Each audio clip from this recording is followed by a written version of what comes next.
Hello guys, welcome back to my channel. അപ്പോൾ ഇന്നത്തെ recipe garlic പിക്കിളാണ് guys.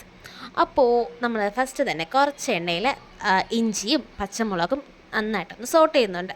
അതൊന്ന് just ഒന്ന് വാടി വരുമ്പോഴേക്കും നമ്മുടെ കഴുകി ക്ലീൻ ചെയ്ത് വെച്ചിരിക്കുന്ന ഗാർലിക് ഉണ്ടല്ലോ, നമുക്ക് ആഡ് ചെയ്യാം. എന്നിട്ട് അതൊന്ന് എണ്ണയിൽ ജസ്റ്റ് ഒന്ന് സോട്ട് ചെയ്യാം. ഇതൊന്ന് സോട്ടായി വരുമ്പോഴേക്ക് സോട്ടായി വരാൻ വേണ്ടി കുറച്ച് ഉപ്പിട്ട് കൊടുക്കുക കേട്ടോ. ഉപ്പും ആവശ്യത്തിന് കായും കൂടി ഇട്ട് കൊടുത്തിട്ടുണ്ട്.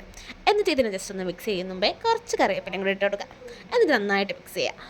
മിക്സ് ചെയ്തതിന് ശേഷം ഒരു സൈഡിലോട്ട് മാറ്റി കുറച്ച് മഞ്ഞൾ, കുറച്ച് മുളക്, കുറച്ച് ഉലുവ, ഇതെല്ലാം നന്നായിട്ടൊന്ന് സെപ്പറേറ്റ് ഒന്ന് മിക്സ് ചെയ്യുക. ഇതൊന്ന് മിക്സായി വന്ന് മൂത്ത് വരുമ്പോഴേക്കും ടോട്ടലി എല്ലാം കൂടെ മിക്സ് ചെയ്യാം കേട്ടോ.